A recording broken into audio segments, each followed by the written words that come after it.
पे राजा रतन सिंह के पास में एक तोता आया यार। तोते के नाम तक वो अपने वाले तो और बता देते हैं कि हीरामन तोता था। उस तोते ने आके रतन सिंह जी को बताया कि रतन सिंह जी, यहाँ से 7 समंदर पार एक इतनी सुंदर राजकुमारी रहती है। और रतन सिंह जी उसके पीछे पीछे और चले गए, और कहते कई सालों तक वहां पे भटकते रहे। सिंहल द्वीप के राजा के उस घर में उसको घुसने का मौका नहीं मिला। फाइनली जो पैसे वैसे खत्म हो गए तो वहां जोगी वोगी का भेष और बना लिया। एक दिन राजा ने उनको देख लिया, गंधर्व सेन जो राजा था उसने ही देखा। उसने कहा कि यार जेंटलमैन, तुम शक्ल से यार सन्यासी लगते तो नहीं, इस उम्र में जोग धारण करने का क्या कारण रहा? तो उसने कहा सर आपने एकदम सटीक पहचाना, मैं तो ऐसे ऐसे करके मेवाड़ का राजकुमार हूँ। मेवाड़ को कौन नहीं जाने, मेवाड़ की ख्याति थी। और सिंहल द्वीप के राजा ने भी कहा क्या बात करते हो, आप मेवाड़ के राजा हो, फिर ऐसे क्यों भटक रहे हो, क्या कारण है इसका मुझे बताओ। और उसने मुस्कुरा कहा साहब कारण तो आपके महलों के अंदर ही मौजूद है, क्या बात करते हो। और उसने पूरी बात बताई कि साहब ऐसे ऐसे मैं तो पद्मिनी से शादी करने के लिए आया था। श्रीलंका के राजा की क्या औकात कि मेवाड़ के राजकुमार को मना करे। हमारे भारत का नक्शा जब लेके आते हैं, भारत का जब मैप लेके आते हैं तो श्रीलंका का मैप फ्री के अंदर आ जाता है। तो उसने कहा साहब धन घड़ी धन भाग, आप मेरे राजकुमारी से शादी करना चाहते हो। और उसने कहते पद्मिनी से शादी कर दी। रतन सिंह जी यहाँ आ गए, हंसी खुशी अपना जीवन यापन कर रहे थे, यहाँ पे पद्मिनी के साथ रह रहे थे। फिर आगे कहानी और रतन सिंह जी के दरबार में एक विद्वान व्यक्ति रहता था, राघव चेतन नाम था उसका। राघव चेतन नाम करके कोई विद्वान व्यक्ति थे, पंडित जी थे, पढ़े लिखे थे। और राघव चेतन ने एक दिन ऐसा कहते हैं कि पद्मिनी को देख लिया, और पद्मिनी को देखते वो मूर्छित होकर गिर गया। रतन सिंह को जब ये बात पता चली तो रतन सिंह ने कहा है यार ऐसे कैसे, किसी दूसरे की वाइफ पे, किसी दूसरे की रानी पे तुम ऐसी बुरी नीयत कैसे रख सकते हो।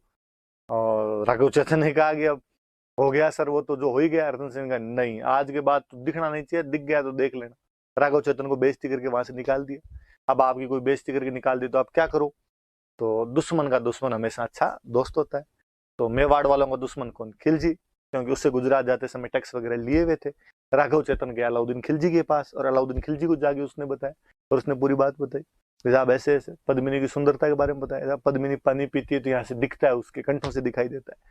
और कहता है अलाउद्दीन खिलजी को जब ये बात पता चली तो अलाउद्दीन खिलजी ने यहाँ पे आक्रमण कर दिया था।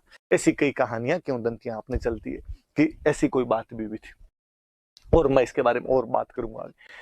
तो ये पद्मिनी के थोड़ा सा याद रखना कि अपने कोई क्वेश्चन पूछे तो कि भाई ये सिंहल द्वीप की राजकुमारी थी, और पिताजी का नाम गंधर्व सेन था, माता जी का नाम चंपावती था। और अलाउद्दीन खिलजी को उसके बारे में कौन बताता है, तो अलाउद्दीन खिलजी को उसके बारे में किसने बताया था, तो राघव चेतन नाम के व्यक्ति ने बताया था। आगे की कहानी ये कहती है कि अलाउद्दीन खिलजी यहाँ पे आया, अलाउद्दीन खिलजी ने आगे यहाँ पे घेरा डाला, और आगे रतन सिंह को कहा कि मुझे तुम्हारी रानी पद्मिनी चाहिए। राजा ने कहा यार ऐसे कैसे हो सकता है, कोई वस्तु थोड़ी है कि एक तू रख ले और एक मैं रख लूं, या मेरे वाली तेरे को दे दी जाए, ये मेरी रानी है, तू ऐसे कैसे बात कर सकता है। तो अलाउद्दीन ने कहा मैं जबरदस्ती ले जाऊंगा। वापस उसी पॉइंट पे ही मैंने बताया कि चित्तौड़ का किला बहुत मजबूत था, जल्दी से अंदर नहीं घुस सकते थे। और कहते राजा ने अपना किला बंद करवा के राजा अंदर बैठ गया। अलाउद्दीन खिलजी को लगा कि यार अंदर घुस ही नहीं पाएंगे, तो फिर उसने एक जाल फेंका, और उसने कहा कि चलो मैं आपसे संधि करने के लिए तैयार हूँ, जो हो गई वो तो बात हो गई, और अपने आप नई लड़ाई करेंगे। और कहते हैं कि अलाउद्दीन खिलजी को संधि के लिए बुलाया गया, खाने के लिए बुलाया गया। वहां अलाउद्दीन खिलजी बैठा हुआ था, और उसके सामने एक शीशा लगा हुआ था, नीचे एक पौंड बना हुआ था, तालाब बना हुआ था। पद्मिनी उस शीशे के जैसे आगे आई, उसकी जो प्रति छाया थी, उसकी जो छाया दिखाई देती है, प्रतिकृति दिखाई देती है, वो तालाब के अंदर दिखाई देती है। और अलाउद्दीन खिलजी उसको देख के यूं बड़ा मोहित होता है। कहते हैं जब वापस अलाउद्दीन खिलजी जा रहा था तो रतन सिंह उसको सी ऑफ करने के लिए नीचे तक गया, उसको लगाया अब तो संधि हो ही गई। और नीचे जाते अलाउद्दीन खिलजी बड़ा घाघ आदमी था, जगीरा की तरह कमीनापन कूट कूट के भरा हुआ था उस आदमी। और उसने रतन सिंह को गिरफ्तार कर लिया, और उसने कहा कि जब तक मेरे पास पद्मिनी नहीं आएगी तब तक रतन सिंह को नहीं छोड़ा जाएगा। पद्मिनी के लेंगे, पद्मिनी जितनी सुंदर थी उतनी बुद्धिमान महिला थी। और ऐसा कहा जाता है कि पद्मिनी के एक भैया थे, और उन भैया का नाम था गोरा। एक पद्मिनी का भतीजा था, और उस भतीजे का नाम था बादल। दोनों आपस में भी काका भतीजा थे। पद्मिनी ने इनको बुलाया, इनको बुला के समझाई कि ये बात है, क्या किया जाना चाहिए। इन्होंने प्लानिंग की, और प्लानिंग करके कहा कि ठीक है। अलाउद्दीन के पास मैसेज करवाया, अलाउद्दीन के पास मैसेज करके कहा कि पद्मिनी तुम्हारे पास आने के लिए तैयार है, पर पद्मिनी अकेली नहीं आएगी, उसके साथ में उसकी दासियां भी आएगी। उसने कहा कोई नहीं, ठीक है, आप तो भेज दो, दासियों को भी भेज दो। तो कहते हैं कि पद्मिनी जब जा रही थी तो रानी हमेशा पालकी के अंदर बैठ के जाती, 4 जने उठाते, वो कहार उठाने वाले होते, तो वो आगे की पालकी में तो पद्मिनी को बिठाया, पीछे की पालकी में जिनमें महिलाओं को बिठाना था उनके अंदर सारे के सारे शस्त्रधारी योद्धा बिठा दिए, सोल्जर्स बिठा दिए। वहां गए और नजदीक जाके वापस का कि पद्मिनी अंतिम बार रतन सिंह से मिलना चाहती। अलाउद्दीन का मिला दो यार, कैंप पड़ा कहीं पे साइड में, मिला दिया जाए इसको।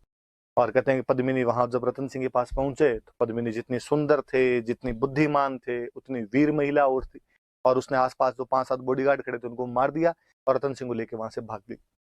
जब तक अलाउद्दीन खिलजी को नहीं समझ में आता कि हमारे साथ में धोखा हुआ है, वो लड़ने के लिए तैयार होते, इधर गोरा और बादल अपनी सेना लेके तैयार खड़े थे। कहते हैं गोरा और बादल उनके साथ लड़ाई करते हैं, गोरा तो उस लड़ाई में काम आ जाता है, वीर गति को प्राप्त हो जाता है, शहीद हो जाता है, बादल सेना को लेके वापस आ जाता है, किले के अंदर घुस जाते हैं। अब अलाउद्दीन को बड़ा गुस्सा है, अलाउद्दीन ने कहा यार ठीक किया आपने, तो रतन सिंह को लेके और चले गए, और आपने कहा अब तो मैं तुम्हें मार के जाऊंगा यहाँ से। और उसने कहते 8 महीने का घेरा डाल दिया था चित्तौड़ किले के बाहर। अब जब इतना लंबा घेरा चला तो किले के अंदर का अनाज और पानी समाप्त होने लग गया था, जो स्टोरेज थे वो खत्म होने लग गए थे। अपने यहाँ पे राजपूत राजाओं में एक और बड़ा जोरदार सी विशेषता हुआ करती थी कि जब भी किले का स्टोरेज खत्म हो जाए, जब भी फोर्ट का अन्न पानी समाप्त हो जाए, तो एक टर्म होती है साका। उस समय जो युद्ध किए जाते थे उन युद्धों को बोलते थे साका। अब कहा गया कि भाई अब 2 चीजें देखो, पहली बात तो ये कि ऐसा कब किया जाता, ये किले के अंदर बंद करने वाली व्यवस्था कब आती, जब ये लगता है कि दुश्मन की सेना बहुत बड़ी है, अपनी सेना कमजोर है, सीधी सीधी लड़ाई के अंदर डायरेक्ट यदि